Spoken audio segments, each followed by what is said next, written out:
ಶ್ರೀಚಕ್ರವಾಸಿನಿ ಮಹಾದೇವಿ ಅಮ್ಮ ಶ್ರೀ ಸಿಂಹವಾಹಿನಿ. ನಿನ್ನ ನಿನ್ನ ನಿರ್ಮಲವಾದ ಮುಖ ದರ್ಶನವನ್ನು ಕರುಣಿಸ್ತಾಯಿ, ಕರುಣಿಸಮ್ಮ. ನನ್ನ ಮನಸ್ಸು ಶಾಂತವಾಗೇ ಇದೆ. ನಿನ್ನ ಮನಸ್ಸಲ್ಲಿ ಇನ್ನೂ ಕೋಪ ಇದೆ. ಕೋಪ ಹೋಗೋ ತನಕ ನೀನು ಏನೇ ಹಚ್ಚಿದ್ರೂ ರಕ್ತ ಸುರಿಯೋದು ನಿಲ್ಲಲ್ಲ. ನನ್ನ ಮನಸ್ಸಲ್ಲಿ ಕೋಪ ಇದೆ ಅಂತ ನಿಮ್ಗೆ ಹೇಗೆ ಗೊತ್ತು? ನನಗೆ ಹೇಗೆ ಗೊತ್ತಾಯ್ತು ಅನ್ನೋದು ನಿನಗೆ ಬೇಡ. ನೀನು ಕೋಪನ ಬಿಟ್ಟು ಹಚ್ಚಿ ನೋಡು, ರಕ್ತ ಹೆಂಗೆ ನಿಲ್ಲತ್ತೆ ಅಂತ.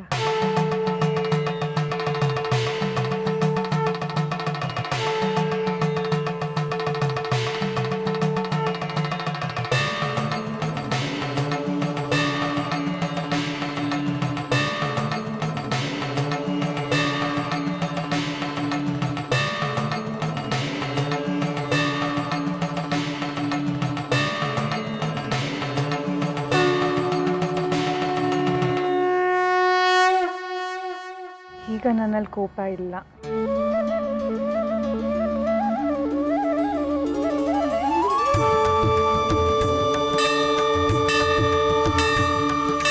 ಮಹಾದೇವಿ ಅಮ್ಮ ಶ್ರೀಚಕ್ರವಾಸಿನಿ ಮಹಾದೇವಿ ಅಮ್ಮ ಶ್ರೀ ಸಿಂಹವಾಹಿನಿ ಸಕಲ ಚರಾಚರ ಚೇತನದಾಯಿನಿ ಮಹಾದೇವಿ ತ್ರಿಭುವನ ಮೋಹಿನಿ ತ್ರಿನೇತ್ರಧಾರಿಣಿ ಮಹಾದೇವಿ ಮಹಾದೇವಿ ಮಹಾದೇವಿ ರಕ್ಷಿಸು ಅಂಬೆ ದೀನರ ಶಿಕ್ಷಿಸು ಜನನಿ ದುರುಳರ ಮಹಾದೇವಿ ಭಗವತಿ ಮಹಾದೇವಿ ಮಹಾದೇವಿ ಭಗವತಿ ಮಹಾದೇವಿ.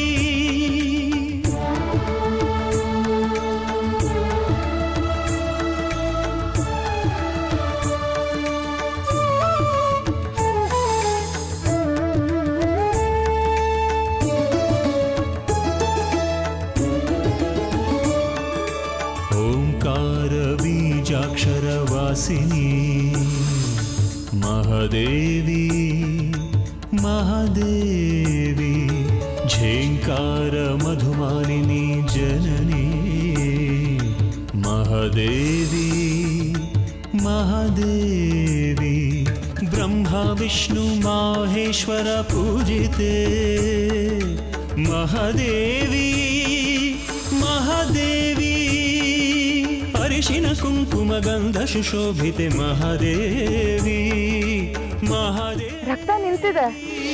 ಮಹಾಕಾಳಿ ಮಹಾಲಕ್ಷ್ಮಿ ಮಹಾಶಕ್ತಿ ಅಂಬೆ ದೇವಿ ಸರಸ್ವತಿ ಶರಣು ಶರಣು ಭಗವತಿ ಶರಣು ಶರಣು ಭಗವತಿ ಶರಣು ಶರಣು ಭಗವತಿ ಶರಣು ಶರಣು ಭಗವತಿ.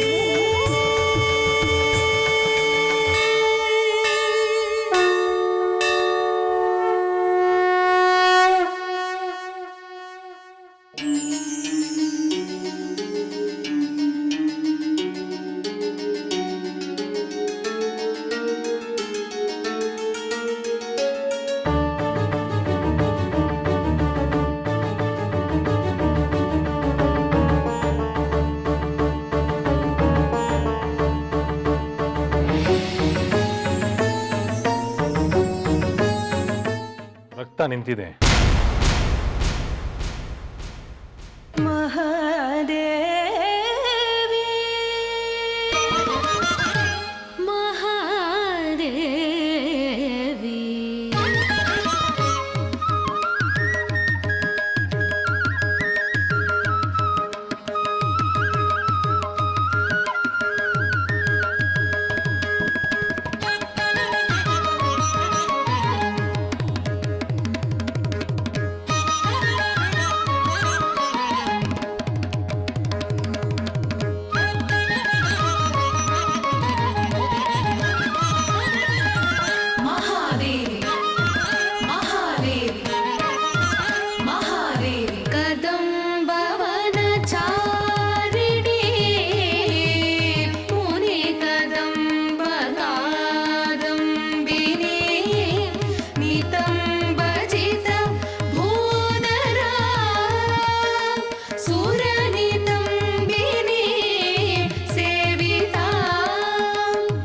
ತಾಯಿ, ನನ್ನ ಮೊರೆ ಕೇಳಿ ಕರುಣೆ ತೋರಿಸ್ಬಿಟ್ಯ ತಾಯಿ. ಧನ್ಯೋಸ್ಮಿ, ಧನ್ಯೋಸ್ಮಿ. ನಮ್ಮ ಕೈಲಿ ಮಾಡಕ್ಕಾಗದೇ ಇರೋದನ್ನ ಶಾಸ್ತ್ರಿಗಳು ಮಾಡಿಬಿಟ್ರು. ಇಲ್ಲ, ನಾನು ಏನು ಮಾಡಲಿಲ್ಲ. ಆ ತಾಯಿ ಕರುಣಾಮಯಿ ಎಲ್ಲರನ್ನೂ ಕಾಪಾಡಬಿಟ್ಲು, ಎಲ್ಲರನ್ನೂ ಕಾಪಾಡ್ಬಿಟ್ಲು.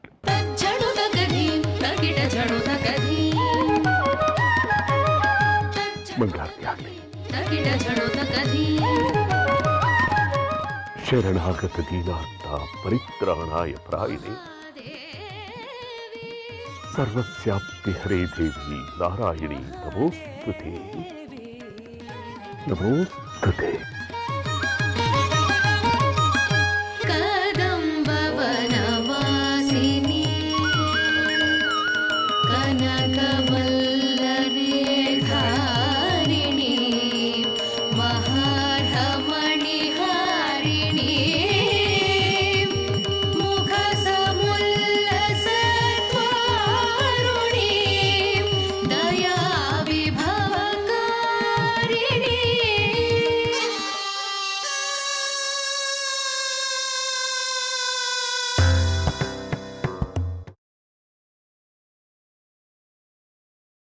ಅಮ್ಮ, ಏನೋ ಮಾಡ್ತಿದ್ದೀರಿ?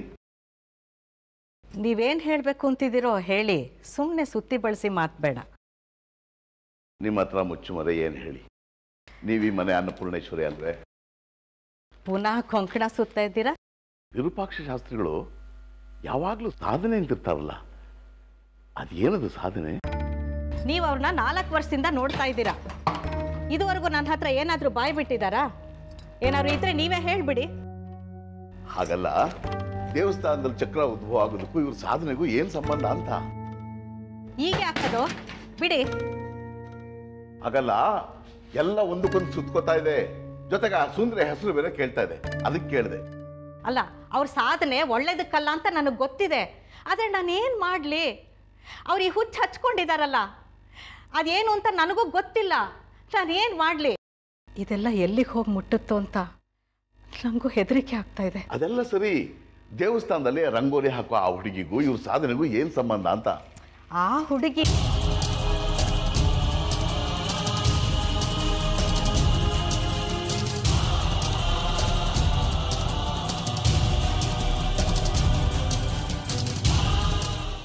ಮಾತು ಯಾಕೀಗ ಬಿಡಿ. ಯಾಕೆ ಬೇಡ? 21 ವರ್ಷದ ಹಿಂದೆ ಉತ್ಸವದಲ್ಲಿ ಚಕ್ರ ಇನ್ನೇನು ಉದ್ಭವ ಆಗಬೇಕು ಅನ್ನೋ ಸಮಯದಲ್ಲಿ ದೇವಸ್ಥಾನದಲ್ಲೇ ಸುಂದರಿ ಹುಟ್ಟಿದ್ಲು. ಅವ್ರ ತಾಯಿಗೆ ದಿನ ತುಂಬಿರಲಿಲ್ಲ. ನಿಮಗೆ ಗೊತ್ತಿದೆ ಅಲ್ವಾ, 8ನೇ ತಿಂಗಳಲ್ಲಿ ಹುಟ್ಟೋ ಮಕ್ಕಳು ಸಾಮಾನ್ಯವಾಗಿ ಉಳಿಯೋದಿಲ್ಲ ಅಂತ. ಅಕಸ್ಮಾತಾಗಿ ಉಳಿದ್ರೆ ಅದು ದೈವ ನಿರ್ಣಯ. ಅವರು ಪ್ರಚಂಡರಾಗ್ತಾರೆ ಅಂತ. ಕೃಷ್ಣ ಹುಟ್ಟಿದ್ದು 8ರಲ್ಲೇ ಅಲ್ವಾ? ಹಾಂ, ಅವತ್ತು ಅವರಮ್ಮ ದೇವಸ್ಥಾನಕ್ಕೆ ಬಂದಿದ್ಲು. ಅವಳ ಕೆಲಸ ಅವಳು ಮಾಡ್ತಾ ಇದ್ಲು. ತಕ್ಷಣ ನೋವು ಶುರು ಆಗೋಯ್ತು. ದೇವಸ್ಥಾನದಲ್ಲೇ ಹೆತ್ತುಬಿಟ್ಲು.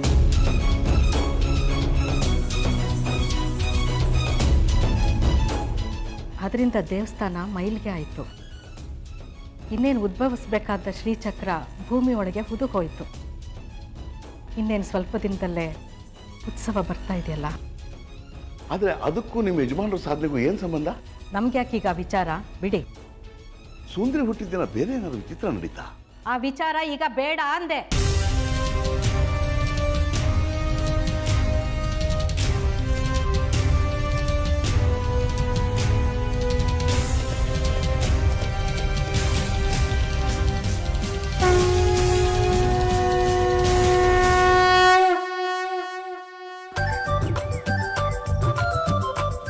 ಬಂಗಾರಿ, ಎಲ್ಲೋ ಹೋಗ್ತಿದ್ಯಾ?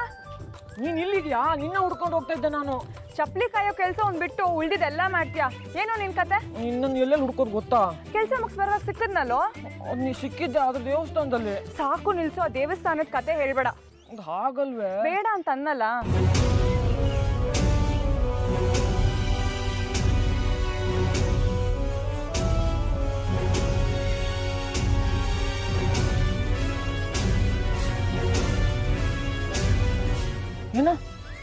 ಅರ್ಶನ ಆಗಿದೆ. ಅಮ್ಮನವ್ರಿಗೆ ಜೋರಾಗೆ ಪೂಜೆ ಮಾಡಿರೋ ಆಗಿದೆ. ನೀನು ಸದಾ ಇದೇ ಚಿಂತೆ. ಪಾಪ ಶ್ರೀಮತಿ ಗಾಯ ಆಗಿತ್ತಲ್ಲ, ಅದಕ್ಕೆ ಅರ್ಶನ ಹಚ್ಚಿ ಬಂದೆ. ಶ್ರೀಮತಿನ? ಅದೇ ಕಣೋ, ಹಂಟೆ ಮರಲ್ವಾ ಅವರು. ಅವ್ರ ಮಗಳು ಹೊಡೆದ್ಬಿಟ್ಲಂತೆ, ರಕ್ತ ಸುರಿತಿತ್ತು. ಅಷ್ಟಾದರೂ ಅವ್ರ ಮಗಳ ಬಗ್ಗೆ ಅವ್ರಿಗೊಂಚೂರು ಸಿಟ್ಟೇ ಇಲ್ಲ. ತಾಯಿ ಅಂದರೆ ಹಾಗೆ ಅಲ್ವಾ? ಹಣತೆ ಮಾರೋಳು ಅಂದರೆ ನೀ ಆಗಾಗ ಮಾತಾಡ್ತಿರ್ತೀಯಲ್ವಾ, ಅವರಾ? ಹ್ಞೂ ಕಣೋ, ಅವತ್ತಿನ ರೇಗಿಸ್ತಿರ್ಲಿಲ್ವಾ ಅವಳು ಕಾಣೋದೇ ಇಲ್ಲ ಅಂತ. ಅವಳ ಗಾಯಕ್ಕೆ ಅರ್ಶನ ಹಚ್ಚಿದೆ, ಜಿನಗ್ತಾ ಇದ್ದ ರಕ್ತ ನಿಲ್ತು. ಪಾಪ ಎಷ್ಟು ಒಳ್ಳೆಯವಳು ಗೊತ್ತಾ. ಆದರೆ ನಿನ್ನ ಹಾಗೆ ಸ್ವಲ್ಪ ತಲೆ ಸರಿ ಇಲ್ಲ. ಗಾಯಕ್ಕೆ ಅರ್ಶನ ಹಚ್ಚೋವಾಗ ಮನ್ಸಲ್ಲಿ ಕೋಪ ಬಿಟ್ಟು ಹಚ್ಚು ಅಂತಾಳೆ. ಸದ್ಯ ರಕ್ತ ನಿಲ್ತಲ್ಲ ಬಿಡು. ಗಾಯ ಎಲ್ಲಾಗಿತ್ತು? ಮುಖದ ಮೇಲೆ ಕಣೋ. ಎಡಗಡೆನೋ ಬಲಗಡೆನೋ? ಬಲಗಡೆ. ಬಲಗಡೆನ? ರಕ್ತ ನಿಂತಾ? ನಿಲ್ತು. ಇರು ಬಂದೆ.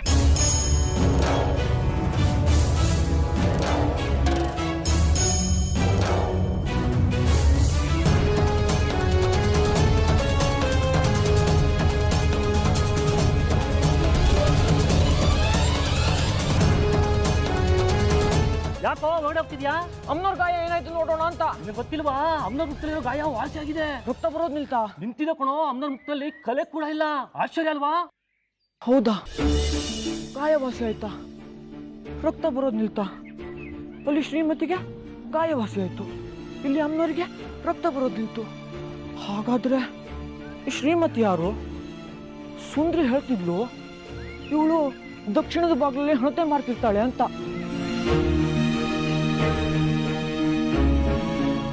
ಯಾಕೋ ಏನಾಯ್ತು? ಯಾಕೆ ಹೀಗೆ ಓಡ್ ಬರ್ತಿದ್ಯಾ? ಒಂದ್ ನಿಮಿಷ. ಏನಮ್ಮ? ಏನೋ ನೀನು ನಿನ್ ಕೆಲ್ಸನೂ ಬಿಟ್ಟು ಬಂದು ನನ್ನ ಕೆಲ್ಸನೂ ಹಾಳು ಮಾಡ್ತಿದ್ಯಾ? ಅಮ್ಮ ನಾನು ಕೇಳ್ತೀನಿ, ನೀವು ಸತ್ಯನ ಸುಳ್ಳು ಅಂತ ಹೇಳ್ತೀರಾ? ನಾನು ಯಾವ ಪಂಡಿತೆ ಅಂತ ನನ್ನ ಹತ್ರ ಕೇಳ್ತಾ ಇದೀಯಾ?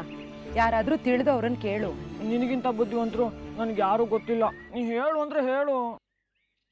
ಸರಿ ಕೇಳು, ಹೇಳ್ತೀನಿ. ಮನುಷ್ಯರು ದೇವ್ರ ಹತ್ರ ಮಾತಾಡ್ಬೋದಾ? ಮಗ, ದೇವ್ರಂದ್ರೆ ಆಕಾಶದಲ್ಲೆಲ್ಲೋ ಇಲ್ಲ.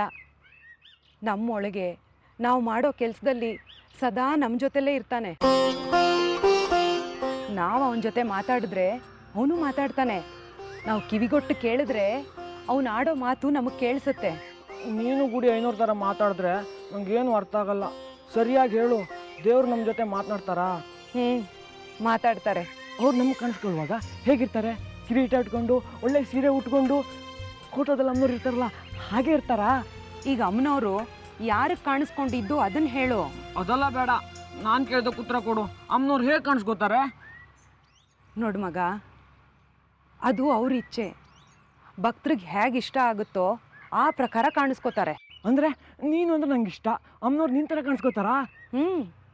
ಅಮ್ಮನವ್ರು ಕಾಣಿಸ್ಕೋಬೇಕು ಅಂದರೆ ನನ್ನ ರೂಪದಲ್ಲೂ ಕಾಣಿಸ್ಕೋಬೋದು. ಈಗ ಅಮ್ಮನವ್ರು ಕಂಡ್ರೆ ಸುಂದ್ರಿಗಾಗಲ್ಲ, ಸುಂದ್ರಿಗೂ ಕಾಣಿಸ್ಕೋತಾರಾ? ಅಥವಾ ವಿರೋಧಿ ಅಂತ ಮುನ್ಸ್ಕೊಂಡಿರ್ತಾರಾ? ಅಮ್ಮನವರು ಜಗತ್ತಿಗೆ ತಾಯಿ, ಅವ್ರಿಗೆ ಯಾರ ಮೇಲೂ ಸಿಟ್ಟಿಲ್ಲ. ಈಗ ನೀನು ತರಲೆ ಮಾಡಿದಾಗ ನನಗೆ ನಿನ್ನ ಮೇಲೆ ಸಿಟ್ಟು ಬರುತ್ತೆ, 2 ಪೆಟ್ಟು ಕೊಡ್ತೀನಿ. ಅದ್ರ ಹಿಂದೆ ಸಿಟ್ಟಿಗಿಂತ ಪ್ರೀತಿ ಇರುತ್ತೆ ತಾನೆ. ಆಮೇಲೆ ನಾನು ನಿನ್ನನ್ನು ಮುದ್ದು ಮಾಡ್ತೀನಿ ತಾನೆ. ಹಾಗೆ ಅಮ್ಮನವರು ಮಕ್ಳ ಮೇಲೆ ಸಿಟ್ಟು ಮಾಡ್ಕೊಳ್ಳೋದು ಸ್ವಲ್ಪ ಕಾಲ ಮಾತ್ರ. ಅದು ಅಲ್ಲದೆ ತಂಟೆ ಮಾಡೋ ಮಕ್ಳು ಕಂಡ್ರೆ ತಾಯಂದ್ರಿಗೆ ತುಂಬ ಇಷ್ಟ ಅಂತೆ. ಹಾಗಾದ್ರೆ ಅವಳು ಸುಂದ್ರಿ ಜೊತೆ ಮಾತಾಡ್ತಾಳೆ ಅಂತೀಯಾ? ಸುಂದ್ರಿಗೆ ಪುಣ್ಯ ಇದ್ರೆ, ಅಮ್ಮನವ್ರು ಮನ್ಸು ಮಾಡಿದ್ರೆ ಇದ್ಯಾವ ದೊಡ್ಡ ವಿಷಯ. ನಾನಾಗಲೇ ಕೇಳಿದ್ನಲ್ಲ, ದೇವ್ರ ಎದುರುಗಡೆ ಬರೋದಾದ್ರೆ ಕಿರೀಟ ಇಟ್ಕೊಂಡೇ ಬರಬೇಕಾ? ಇಲ್ಲ, ಹಾಗೆಲ್ಲ ನಿಯಮ ಏನೂ ಇಲ್ಲ. ನಾವು ಹೇಗೆ ಬಯಸ್ತೀವೋ ಹಾಗೆ. ಮಗ, ಈಗ ಅಮ್ಮನವರು ಯಾರಿಗೆ ಕಾಣಿಸ್ಕೊಂಡ್ರಂತೆ? ಅದೆಲ್ಲ ಬಿಡಮ್ಮ. ಅಮ್ಮ, ಒಬ್ಬರ ಜೊತೆ ನಿಂತು ಅಮ್ಮನವ್ರು ಮಾತಾಡ್ತಿದ್ರೆ ಬೇರೆಯವ್ರಿಗೆ ಕಾಣಿಸಲ್ವಾ? ಹೇಗೆ ಕಾಣಿಸ್ತಾರಪ್ಪ? ಅಂಥ ಪುಣ್ಯ ಎಲ್ರಿಗೂ ಇರಬೇಕಲ್ಲ.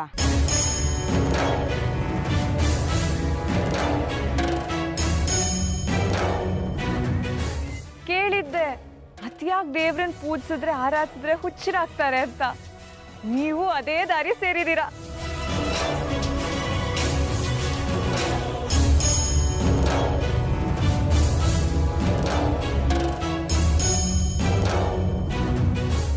ಸುಂದ್ರಿ, ಯಾರ ಜೊತೆ ಮಾತಾಡ್ತಿದ್ದೆ? ಅದೇ ದೇವಸ್ಥಾನದಲ್ಲಿ ಸಿಕ್ಕಿದ್ರಲ್ಲ ಅವರು. ಇಷ್ಟು ದಿನ ಸಾಧನೆ ಸಾಧನೆ ಅಂತ ಸತಾಯಿಸಿದ್ರಿ, ಈಗ ಆಕಾಶನೇ ತಲೆ ಮೇಲೆ ಕಳಚಿ ಬಿದ್ದರೆ ಕೂತಿದ್ದೀರಿ. 4 ವರ್ಷವಾಯಿತು ನಾನು ನಿಮ್ಮ ಹತ್ರ ಬಂದು. ನನ್ನ ಸಾಧನೆಗೆ ಬೇಕಾದ ಆ ತಾಳೆಗರಿನ ನೀವು ಕೊಡಲೇ ಇಲ್ಲ. ಅಲ್ಲ, ಏನಿದೆ ನಿಮ್ಮ ಮನಸ್ಸಿನಲ್ಲಿ? ಕೊಡಬೇಕು ಅಂತಿದ್ಯಾ, ಕೊಡಬಾರ್ದು ಅಂತಿದ್ಯಾ? ಅದನ್ನಾದ್ರೂ ಹೇಳಿ. ಕೊಡಲ್ಲ ಅಂತ ನಾನೆಲ್ಲಿ ಹೇಳಿದ್ದೀನಿ? ಕೊಡಲ್ಲ ಅಂತ ಹೇಳಿಲ್ಲ, ಆದರೆ ಕೊಡಲ್ವೇ? ತಪ್ಪು ನಿಮ್ಮದಲ್ಲ, ನನ್ನದು. ನೀವು ಎಂಥವ್ರು ಅಂತ ಗೊತ್ತಿದ್ದು ಇಷ್ಟು ವರ್ಷ ನಿಮ್ಮ ಜೊತೆಲಿ ಇದ್ದೀನಲ್ಲ ನಾನು. ನನ್ನ ಬುದ್ಧಿಗೆ ನಿಮ್ಮ ಎಕ್ಕಡದಲ್ಲಿ ಹೊಡ್ಕೋಬೇಕು. ಕೊಡ್ಲೇನು? ಅಹಂಕಾರ ಬೇಡ ಹೇಳಿದ್ದೀನಿ. ಯಾಕಿಷ್ಟು ಕೋಪ? ರೀ, ನಿಮ್ಮ ಹತ್ರ ನಾನು ಶಿಷ್ಯವೃತ್ತಿಗೆ ಬಂದಿಲ್ಲ ರೀ. ಕೊಡೋದಿದ್ರೆ ಈಗಲೇ ಕೊಡಿ, ಇಲ್ದಿದ್ರೆ ಬೇಡ. ದುಡ್ಡೇನಾದ್ರು ಬೇಕಾಗಿತ್ತೆ ಖರ್ಚಿಗೆ? ಯಾವ ಹೆಣಕ್ಕೆ ಬೇಕ್ರಿ ನಿಮ್ಮ ಹಣ? ಬೇಕಾದ್ರೆ ನಿಮ್ಮ ಮುದ್ದಕ್ಕೂ ಸುರಿತೀನಿ. ಈಗ ಕೊಡೋಕ್ಕಾಗುತ್ತೋ ಇಲ್ವೋ ಅಷ್ಟು ಹೇಳಿ. ತಾಳ್ಮೆ. ಆ ತಾಯಿ ತ್ರಿಪುರ ಸುಂದರಿ ಉತ್ಸವ ಬರ್ತಾ ಇದೆ, ಅದು ಮುಗಿಲಿ. ನಾನೇ ನಿಮ್ಮನ್ನು ಕರೆದು ಸನ್ಮಾನ ಮಾಡಿ ನಿಮ್ಮ ಕೈಗೆ ತಾಳೆಗರಿ ಕೊಡ್ತೀನಿ. ಆಗಬಹುದೇ? ಆಡೋ ಮಾತಿಗೆ ಒಂದು ಅರ್ಥ ಬೇಡವೇನ್ರಿ? ಅಟ್ಟದ ಮೇಲಿರೋ ತಾಳೆಗರನ್ನ ಕೆಳಗೆ ಇಳಿಸೋಕ್ಕೆ ಉತ್ಸವ ಕಳಿಬೇಕಾ? ನಿಮ್ಮ ಮನಸ್ಸಿನಲ್ಲಿ ಏನಿದೆ ಅಂತ ಅರ್ಥ ಆಯ್ತು ಬಿಡಿ. ನಿಮ್ಮದು ಮಾತ್ರ ಸಾಧನೆ, ನಂದು ದನ ಕಾಯಿ ಕೆಲಸ ಅಲ್ಲ. ದಿನ ತಾಯಿ ಮುಂದೆ ಅಳ್ತಾ ಕೂತಿರ್ತೀರಿ, ಅದು ಏನು ಸಾಧನೆನೋ. ಇಷ್ಟು ವರ್ಷ ನಿಮ್ಮ ಜೊತೆ ಕಳೆಯೋ ಬದಲು ಒಂದು ಕಾಡುಗಲ್ಲಿನ ಮುಂದೆ ನಾನು ತಪಸ್ಸು ಮಾಡಿದಿದ್ರೆ ನನ್ನ ಸಾಧನೆ ಆಗ್ತಿತ್ತು. ಇನ್ನು ನಿಮ್ಮ ಸಹವಾಸ ಸಾಕು. ನಿಂತ್ಕೊಳ್ಳಿ, ನನ್ನ ಮಾತು ಕೇಳಿ. ನಿಮ್ಮ ಮಾತು ಕೇಳ ಇಷ್ಟು ದಿನ ಕೆಟ್ಟಿದ್ದು, ಇನ್ನು ಒಂದು ಕ್ಷಣ ನಾನು ಇಲ್ಲಿರಲ್ಲ.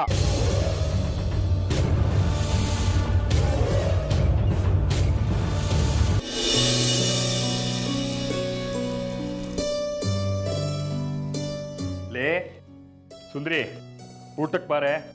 ಸಖತ್ತಾಗಿದೆಯಂತೆ ಹುಳಿ. ಅಪರೂಪಕ್ಕೊಂದು ಸರ್ತಿ ನಿಮ್ಮಮ್ಮ ಅಡುಗೆ ಚೆನ್ನಾಗಿ ಮಾಡಿದಾಳೆ. ಬೇಡ ನನಗೆ. ಬಾರೆ, ಜಗಳ ಮಾಡೋಕ್ಕಾದ್ರೂ ಶಕ್ತಿ ಬೇಡವೇನೆ? ನನ್ನ ಭಾಗದ್ದನ್ನು ಅಮ್ಮನಿಗೆ ತಿನ್ನಕ್ಕೆ ಹೇಳಿ. ಹೊಡಿಯೋದಕ್ಕೆ ಶಕ್ತಿ ಬೇಕಲ್ಲ. ತಪ್ಪಲ್ವಾ ನಿಂದು? ಅಮ್ಮನವ್ರ ವಿಗ್ರಹ ಬೀಳ್ಸಿದ್ದು, ಅರ್ಶಿನ ಕುಂಕುಮ ಎರಚಿದ್ದು. ನನ್ಗಿಷ್ಟ ಅಲ್ದಾದ್ರೂ ಯಾಕೆ ಬಲವಂತ ಮಾಡ್ಬೇಕಿತ್ತು ಪೂಜೆ ಮಾಡು ಅಂತ? ನೀನ್ ಯಾಕೆ ಪಂದ್ಯ ಕಟ್ಟಬೇಕಿತ್ತು ಶ್ರೀಚಕ್ರ ಮನೆಗೆ ಬರೋಲ್ಲ ಅಂತ? ಎಷ್ಟೇ ಆದ್ರೂ ನೀವು ಅಮ್ಮನ ಪರ, ಗೊತ್ತು ಬಿಡಿ.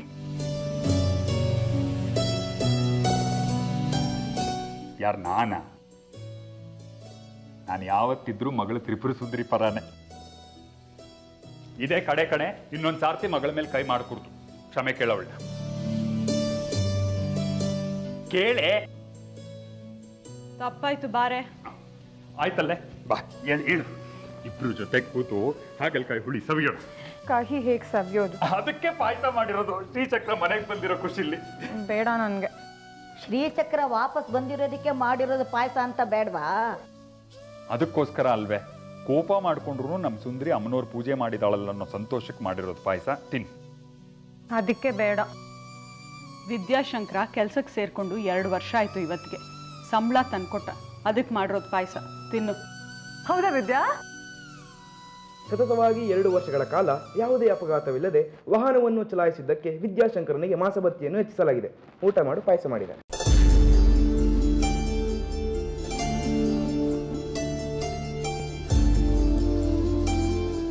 ಇವ್ರ ತಾತ 3 ಹೊತ್ತು ಶ್ರೀಚಕ್ರ ಅಂತಿದ್ರು. ಇವಳಿಗೆ ಮಾತ್ರ ಅದ್ರ ಹೆಸೆತ್ತಿರದೇ ಆಗಲ್ಲ. ಎಲ್ಲಿದ್ದಾರೆ ಅಜ್ಜಿ ತಾತ ಈಗ?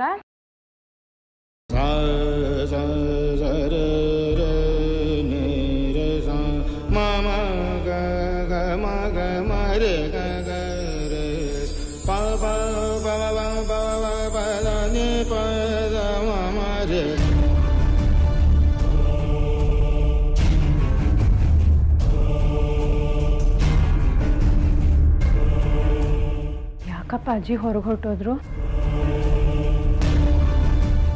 ಅಪ್ಪನ ವಿಷಯ ಬಂದ್ರೆ ಅಮ್ಮ ಹೀಗೆ.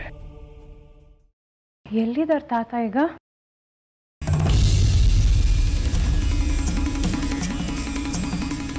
ಗೊತ್ತಿಲ್ಲ. ಯಾವಾಗಲೂ ಶ್ರೀಚಕ್ರ ಅಂತಿರೋರು.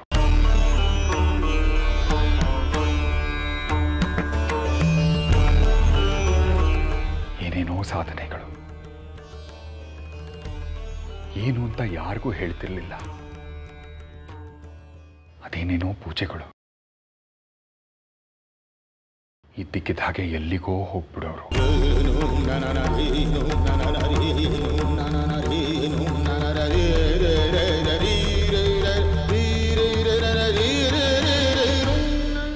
ಎಲ್ಲೇ ಸನ್ಯಾಸಿಗಳು ಸಿಗಲಿ ಮನೆಗೆ ಕರ್ಕೊಂಡು ಬರೋರು. ಅಟ್ಟದ ಮೇಲೆ ಕರ್ಕೊಂಡು ಹೋಗಿ ಏನೋ ಮಾತುಗಳು. ಒಂದು ಸಾರ್ತಿ ಒಬ್ಬ ಬೈರಾಗಿನ ಮನೆಗೆ ಕರ್ಕೊಂಡು ಬಂದಿದ್ರು. ಅವನೇನು ಬೈರಾಗಿನೋ ಮೌನಿನೋ ಮೂಕನೋ ಅವನನ್ನು ಅಟ್ಟದ ಮೇಲೆ ಕರ್ಕೊಂಡು ಹೋದ್ರು. ನನಗೆ ಏನೋ ಕುತೂಹಲ, ಅವ್ರೇನು ಮಾತಾಡ್ತಾರೆ ಅಂತ ಕೇಳೋ. ಕದ್ದು ಅಟ್ಟದ ಮೆಟ್ಲ ಹತ್ತದೆ. ಅಲ್ಲಿ ಬೈರಾಗಿ ಅಪ್ಪನ್ನ ಜೋರಾಗಿ ಹೊಡಿತಿದ್ದ. ಅಪ್ಪ ಕೊಳೋ ತಾಳ್ತಿದ್ರು. ಯಾಕೆ